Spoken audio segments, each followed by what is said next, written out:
mbaye ikaze kuri Mukire TV. Uyu munsi reka turebere hamwe ikintu kijyanye no gukingira inkoko. Tubagurisha imashini za incubator zibasha kurarira amagi ukabona imishwi y'umunsi. Imishwi y'umunsi kuyibona ni ikintu cyiza cyane, iyo twayikugurishije ukayikurikirana neza cyane, nyuma y'iminsi 21 ubasha kuba wabona inkoko zawe neza cyane. Ariko hari ikindi kintu cy'ingenzi uba udakwiriye kwirengagiza, ikintu bita gukingira inkoko zawe. Iyo inkoko zivutse uba ugomba kuzikingira. Hari indwara zimwe zijya kuba nk'ibyorezo, kuko zishobora kuba zagutera ibihombo mu gihe cyose wavukishije inkoko ntuzikingire. Ugomba gukingira inkoko zawe iyo zimaze kuvuka muri incubator tuba twakugurishije. Ni ikintu cy'ingenzi cyane cyatuma ukomeza kubasha guteza imbere ubworozi bwawe. Reka turebere hamwe ibintu bijyanye n'inkingo inkoko zawe zikingirwa nyuma yo kuba zavuka muri incubator. Nabaye ikaze, ngeri twa Mr Sam. Wageze kuri Mukire TV, niba utarakora subscribe, uyu ni umwanya wo kuba wakora subscribe, ugakanda like, ukaduha igitekerezo cyawe muri comment.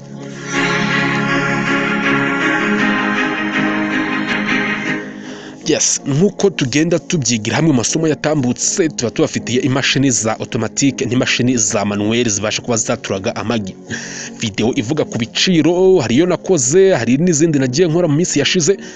Izo ni video wareba zigufasha kumenya ibiciro tubasha kuba twagurishaho imashini. Hanyuma waba ukeneye imashini rero, niba ari ubwa mbere ugeze kuri channel, wakanda cyangwa se wakoresha nimero 0789831668 0789831668 ukaduhamagara. Wakumva tutari ku murongo ukatwandikira kuri WhatsApp. Iyo ni nimero yagufasha kuba twakomunika neza cyane mu gihe ukeneye imashini, ubundi nawe ibintu byawe bikagenda neza cyane. Reka turebere hamwe ibintu bijyanye n'inkingo. Yes, gukingira inkoko zawe ni ikintu cy'ingenzi cyane. Inkoko iyo zimaze kuvuka ziba zifite amagara make. Zivuka zifite amagara make, zidafite ubudahangarwa bw'umubiri bukomeye. Niyo mpamvu zikenera inkingo. Iyo zimaze kuvuka rero ugomba kuzikingira urukingo bita rukingira indwara bita Marek disease hagati y'umunsi wa mbere n'uwa karindwi. Biba byiza uzikingiye uru rukingo bita Marek disease. Ibintu bijyanye n'inkingo rero abantu babimbazaho ibibazo byinshi. Urukingo ntabwo umuntu arwibikira iyo adafite firigo, kandi agomba kurubika ku bushyuhe bwateganyijwe. Urukingo ntabwo ari ikintu buri muntu wese abika uko yiboneye. Urukingo akeshi ruba rufitwe n'abaveterineri cyangwa se abandi bantu basanzwe bakora ibi bintu, nyine bafite ayo mafirigo, bafite uburyo babisobanukiwe neza ku buryo bazarubika neza kuri temperature zikwiriye. Niba urukeneye akarukugezaho ugahita urukoresha. Ntabwo urukingo rubikwa rutari muri firigo cyangwa se ngo rubikwe nk'ibindi bintu byose bisanzwe. Icyo nicyo kintu cy'ingenzi ukwiriye kumenya ku rukingo. Mu cyumweru cya mbere rero n'icyaka hagati y'umunsi wa mbere n'uwa karindwi ukingira indwara bita Marek disease imishwi ikivuka, bityo nyine ikabasha kuba yagira ubundi budahangarwa ku ndwara zitandukanye, zirimo nk'indwara bita Newcastle, indwara bita bronchitis. Uru rukingo nyine ruba rukingiye izi zindi ndwara zishobora kuba zafata inkoko mu gihe inkoko zimaze kuvuka. Hanyuma ubu rukingo rero rutangwa mu buryo bwinshi. Hari abashyira agatonyanga mu jisho ry'inkoko, hari abagashyira mu kanwa, hari inkingo zitererwa mu ibaba, hari izo inkoko zinywa mu mazi. Ubwo bwose ni ubwoko bw'inkingo n'uburyo bagenda baziha inkoko. Hanyuma hagati y'umunsi wa 14 n'uwa 21 nabwo ugomba kuziha urukingo ruvura indwara bita Gumboro disease. Iyi nayo akaba ari indwara mbi cyane ishobora kuba yatera inkoko zawe kuba zapfa mu gihe zitakingiwe. Iyi nayo ni indwara ibasha kuba yakongera ubudahangarwa bw'imibiri y'inkoko. Uru rukingo akeshi inkoko zirunywa mu mazi ubundi zikaba zikingiwe neza cyane. Uru nguru ruvura indwara bita Gumboro disease.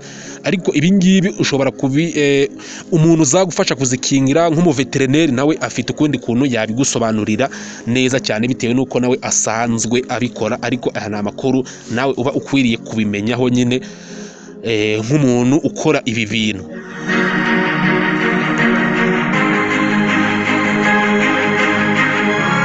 hanyuma ku cyumweru cya gatatu rero hagati y'umunsi wa 21 n'uwa 30 ahangaha uzakingira indwara bita Newcastle disease. Nayo ni indwara mbi cyane uzakingira izi nkoko, nubwo ngo zihabwa izi nkingo 3 bibaye byiza. Nyine hari abakingira inkingo 2 ariko nyine bibaye byiza wakingira 3 inkoko zawe zikaba zimeze neza cyane. Hanyuma hari n'abandi rero bakomeza kuzikingira nko ku munsi wa 28 bakongera bakaziha urundi rukingo rwa Gumboro disease, ariko nyine inkingo nyinshi cyane nazo ntabwo aba ari sawa, ariko iyo zibaye 3 ziba zihagije. Hari abandi bakomeza kuzikingira kugera ku cyumweru cya 5 bakingira izitwa Fourpox, aribyo bita ubuheri Fourpox cyangwa se ibiheri by'ibiguruka. Ntabwo n'urundi rukingo abandi bantu bakomeza kugenda bakingira Fortifoid izindi ndwara, ariko nyine nge nababwiye 3 za mbere z'ingenzi abenshi bakunze gukingira, kandi inkoko zikaba zifite ubuzima bwiza cyane, nta kibazo cy'uko zahura n'icyorezo cyatuma zipfa.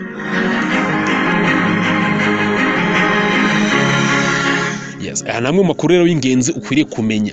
Niba tukugurishije imashini ukabura vukishije inkoko zawe, ugomba kumenya ko nyine no kuzikingira ari ibintu by'ingenzi ugomba kwitaho. Hanyuma icyitonderwa rero nuko nababwiye ko urukingo rutabikwa ahantu hatari muri firigo. Urukingo rubikwa muri firigo kandi rukabikwa kuri temperature iri hagati ya 2 n'8 kugeza igihe ruzakoresherezwa.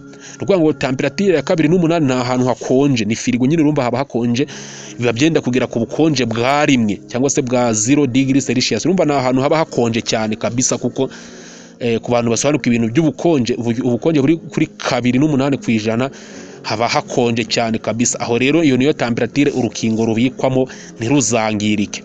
Mu gihe rutari muri firigo ntabwo warubika ngo rurenze amasaha 2 cyangwa isaha 1 rutarapfa, ruba rwataye garante. Rubikwa neza muri firigo ahantu habugenewe. Icyo nicyo kintu nacyo ugomba gusigarana ku bintu bijyanye n'urukingo.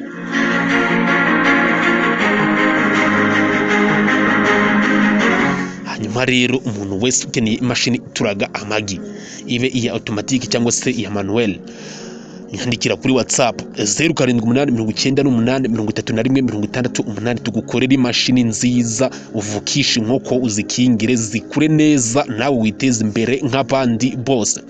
Mukanya tumaze kurebera hamwe video y'umukiriya, y'umwe mu bakiriya twakoreye uri gutanga ubuhamya avuga ko ibintu bimeze neza, nubwo hari abo dukorera nyine bakituriza, ariko niba umuntu atanze ubuhamya aba ari ikintu cyiza cyane, abatanze feedback nziza cyane muri business. Yes, niyo mpamvu rero ku kantu nanjye ngomba kukabasangiza, nagiye mbereka amafoto y'inkoko yavukishije zimeze neza cyane, kugira ngo nyine n'umuntu wese wumvaga afite iyi projet muri gahunda akwiriye kutwegera tukamukorera imashini nawe akiteza imbere nk'abandi bose. Ndabashimiye, geritwa Mr Sam. Niba video yikunze wumva irimo amakuru y'ingenzi warukeneye, ukande like, kandi niba utarakora subscribe hano kuri Mukire TV, uyu mwanya wo wakora subscribe.